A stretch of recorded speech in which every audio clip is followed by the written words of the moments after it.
Hello all, welcome back to my YouTube channel. In today's video, I'll be talking about APPO accrual reconciliation process. So before we proceed further, we need to understand what is this PO accrual process. So recording of the accrual entries for the POs for which receiving is done but not AP invoicing is done is the PO accrual process. That is the transactions where PO receipt is created but AP invoice is not created, for those transactions, an accrual entries needs to be created as per the accounting guidelines.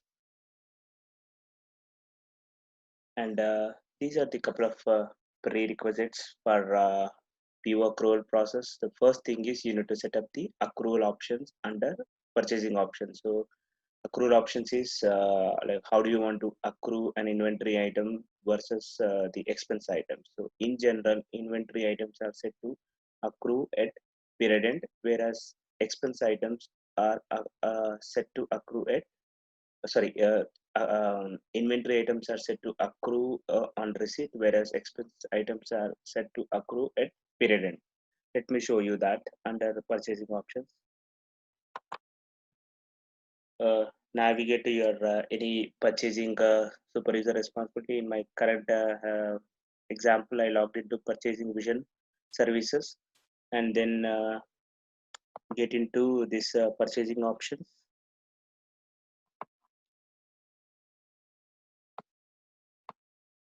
setup, organizations, purchasing options.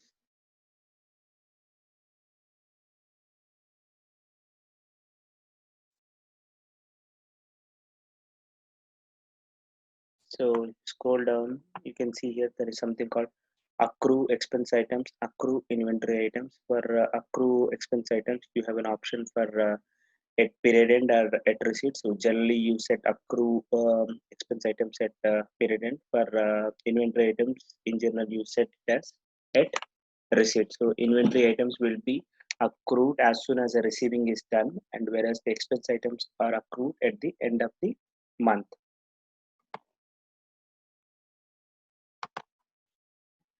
And the next option is setting up of the inventory AP accrual account. So obviously you have set up the options under accrue options as to how you want to accrue your inventory items and expense items. And at the same time, you should also then now specify what is the accrual account for inventory items and what is the accrual account for the expense items. So for the accrual item for the inventory, it will be set up under your inventory org definition.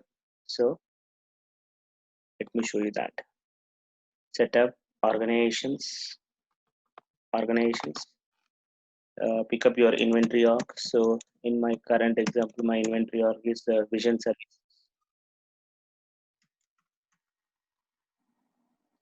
Vision services. Go to the organization classification of inventory org, others, inventory information, and uh, yeah, other accounts. So here you have something called inventory AP accrual account. This is the AP accrual account or accrual account for the inventory item. Similarly, you should also specify the accrual account for the expense item. So that's under the purchasing options. So we have already opened the purchasing options. So this is where you can see under purchasing option expense AP accrual account. This is the accrual account for expense item. Next thing is, so you may have different accrual accounts for different inventory orgs under a particular operating unit. So all the accrual account, whatever you have specified for different inventory orgs, you need to set, again specify those accounts under PO accrual accounts, accrual accounts. So you need to navigate to this particular navigation, PO supervisor, accounting, accrual write-ups, and select accrual accounts.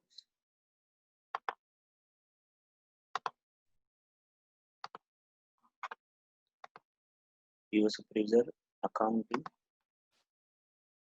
accounting, accrual write-offs, and select accrual accounts. Specify your operating unit. Confine. So the first time whenever you are setting up of your accrual accounts, when you click on find, this will be blank. So put your cursor here and then specify your required accrual accounts. Okay. And once these are done, the next step is ensure that all the PO receiving transactions for the current period are complete and create accounting receiving process is ran and the concerned with the transactions are transferred to GL and posted. Similarly, for an AP perspective, ensure that all the AP transactions for the current period are completed. The transaction AP invoices are validated, accounted, transferred to GL and posted. And coming to the accrual accounting entries which are generated by the system. So for the inventory items which are set to accrue at receipt, so as soon as you create an inventory receipt or PO receipt, automatically behind the scenes, this entry will be generated and pushed to GL. Receiving inventory value account will be debited and AP inventory AP accrual account will be credited. Similarly, for the expense items which are in general accrued at period end, this entry will be generated. Your PO charge account will be debited and expense AP accrual account will be credited. And note the above general entry is generated when you run your receipt accrual period end process. So as far as this entry is concerned, as soon as you create a receipt, automatically these entries will be created behind the scenes. But whereas for this expense items, you need to run a program called receipt accrual period end process. So once you run this receipt accrual period end process at the end of the month, this entry will be automatically generated. And again, in general, all the accrual entries, whatever is generated in a period, needs to be reversed in the next month.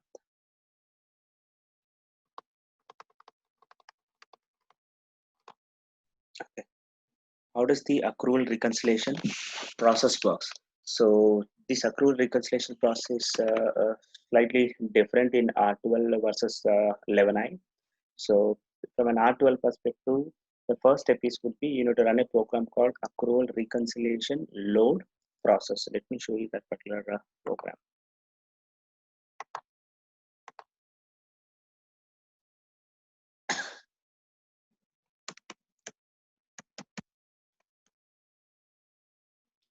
Accrual reconciliation load and process. Select your operating unit and the date from and date to.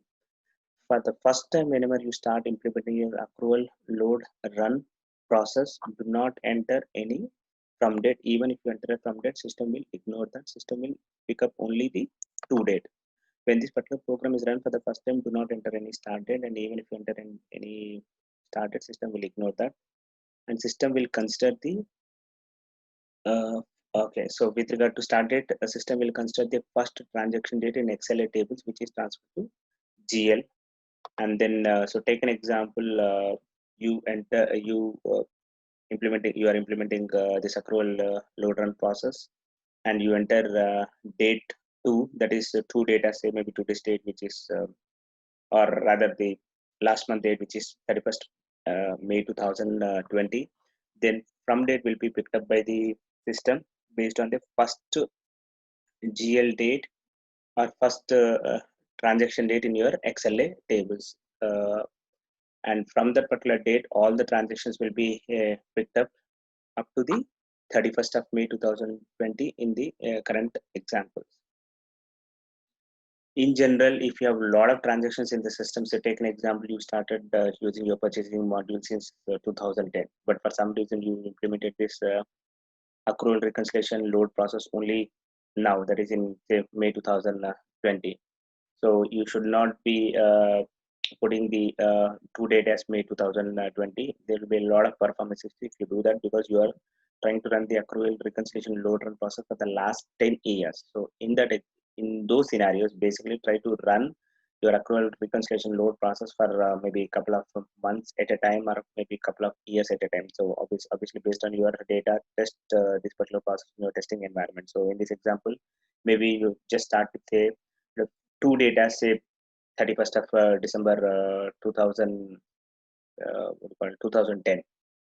So system will pick up all the transactions from December 2000 sorry, from January 1st, 2010 to December 31st, 2010. And then in the next run, then again you enter from data, say January 1st, 2011 to 31st of December 2011. And then again subsequent run, January 1st, 2012 to 31st of December 2012, and so on.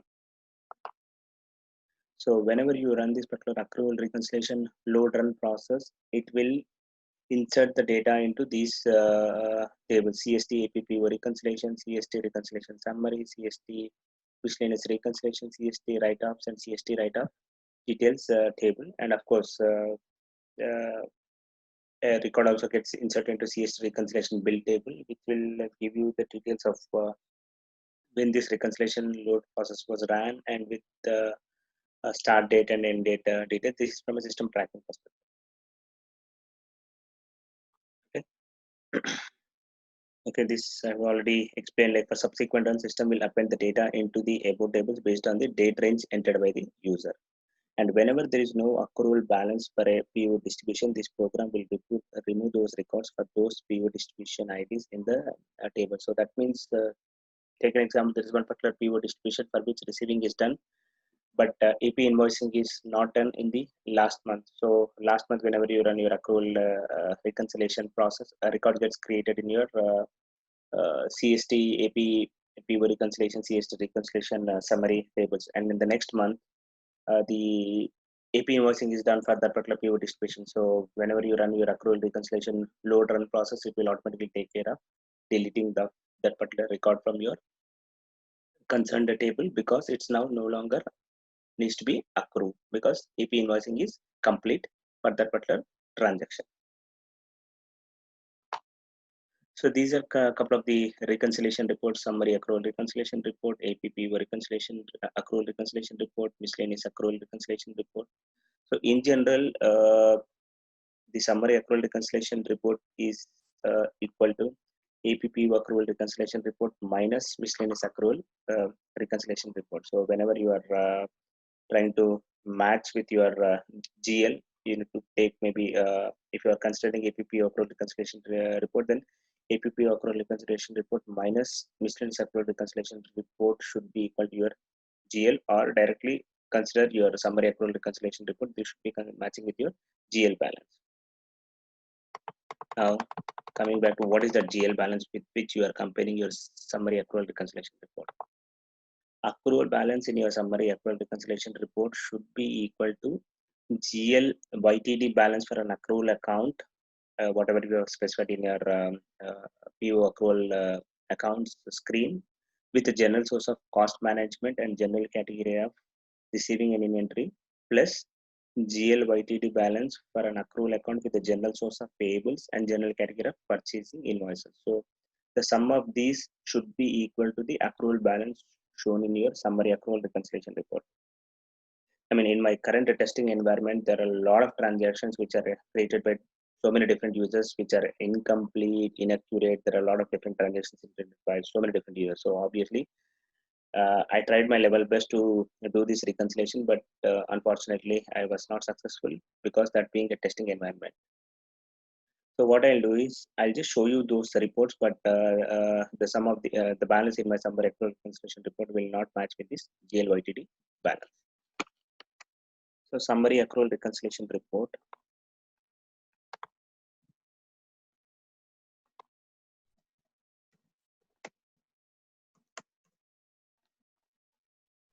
Summary accrual reconciliation report. Select the operating unit, and then balancing segment. Specify a concerned balancing segment. If you want to run in for all the balancing segment, then leave it blank.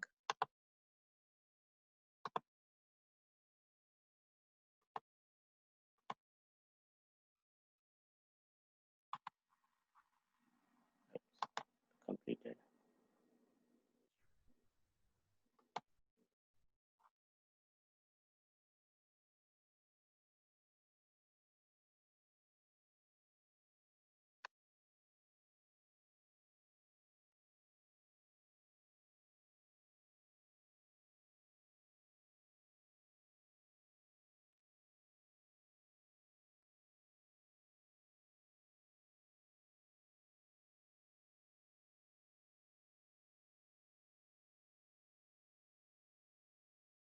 Uh, Let me close this. It's taking a while. Uh, So this is the balance and error accrual reconciliation summary report. Ideally, this balance should be matching with your GL balance for general source of cost management with the general category of receiving and inventory, and the general source of payable with the general category of purchasing invoices. So you can directly extract it from GL account inquiry these transactions, or you can just run your account inquiry account analysis report for this particular general sources and the categories. And if you feel that it's difficult to extract this particular data from your account analysis report, you can also run this particular the backend query. Specify your accrual account and then specify your general source is cost management and payables, and the general category is receiving inventory and purchasing invoices. So this, when you run this particular query, this will give you the sum of the accounted debit minus accounted credit for this particular accrual account, and for this general source and the general category, and do not specify in your and of course specify your ledger ID or ledger, but do not specify any period because we are interested in the YTD balance.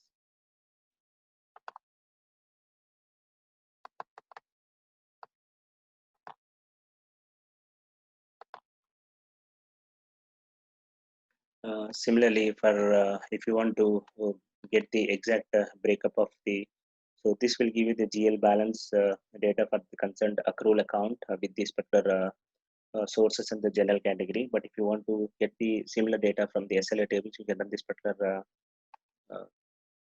query. This is picking up the data from your Excel SLA table. So SLA data for payable source, again specify your accrual account and then specify your ledger ID.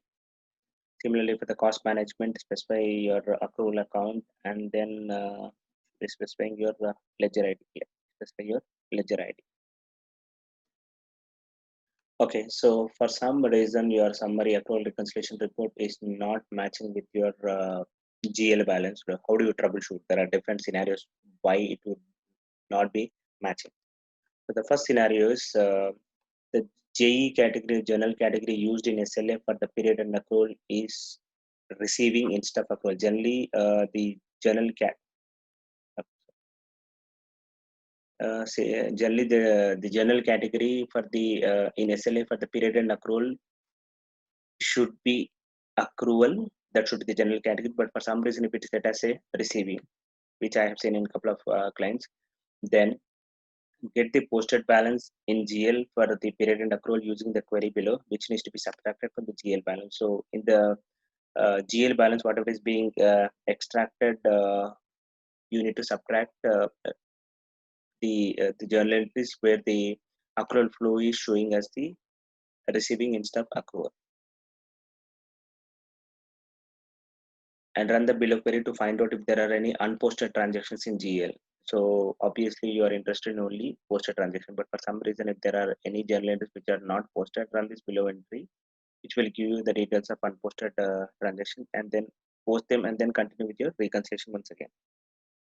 And the other scenario could be there are some transactions which are stuck in SLA, so they are not accounted, they are not transferred to GL, or they are not final account, or they are just a draft accounted but not a final accounted. So run this particular query to find out all those transactions, ensure that they are again they are accounted, transferred to GL, and then posted, and then continue with their reconciliation.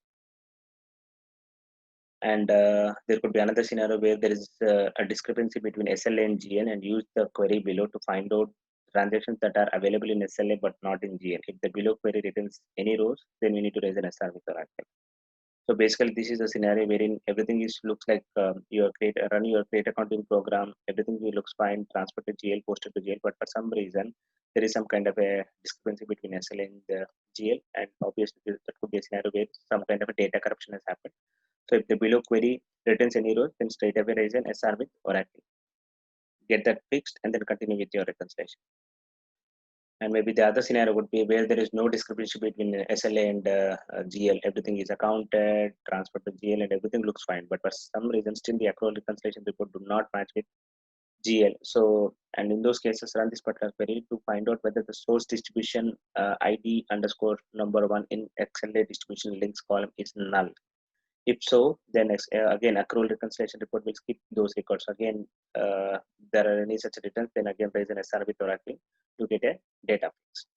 And also remember, even before you proceed with all the center reconciliation steps, ensure that you get the latest patch for your accrual reconciliation report. There are a lot of bugs in this particular report. Ensure that you are on the latest patch for this particular report, especially whenever you are implementing this accrual reconciliation process for the first time. Ensure get into your Metalink or your Oracle support. Try to find out what exactly is the latest patch, get it applied, and then only proceed with your reconciliation process.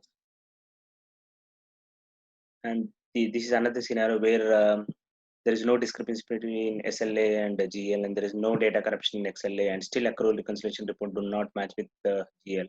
And then in those cases, to verify whether the accrual account is also used as a budget account, and this account is used as the used as an encumbrance entries, and you can find out those things using the below script. So this possibility applies only to the encumbrance enabled environment. If the above query returns any rows, then the same needs to be deducted from your GL balance and then do a comparison with your accrual reconciliation report. Straight up, if you get some GL balance, from that GL balance, deduct whatever you are getting by running this particular query, and then whatever the remaining balance, whatever you get, that is your GL balance minus the balance as per the below query, as per the above query. So that balance needs to be compared with your accrual reconciliation report. And the last thing is your accrual load data parts. Again, generally this is not recommended to run your accrual load data purge program. This program should be used in very rare cases where there is some kind of a data corruption, and when Oracle support recommends to run this program. So this program deletes the data from these below three tables: your CST reconciliation summary, CST miscellaneous reconciliation, CST view reconciliation. So after purge, the accrual reconciliation load process will need to be rerun again for all the periods. So depending on the data that needs to be rebuilt, again there may be an impact to your accrual reconciliation load process of the performance, because as I mentioned that if you have a data in the system for the last 10 years, and if you run your accrual load data process, then it will take a lot of time to run your accrual reconciliation load run process for all the periods, or rather for all the last 10 years of data. So this is how you perform your accrual reconciliation load run process. Thank you. Thanks for watching my video. For interesting videos on Oracle Financials, please do subscribe to my channel. Thank you.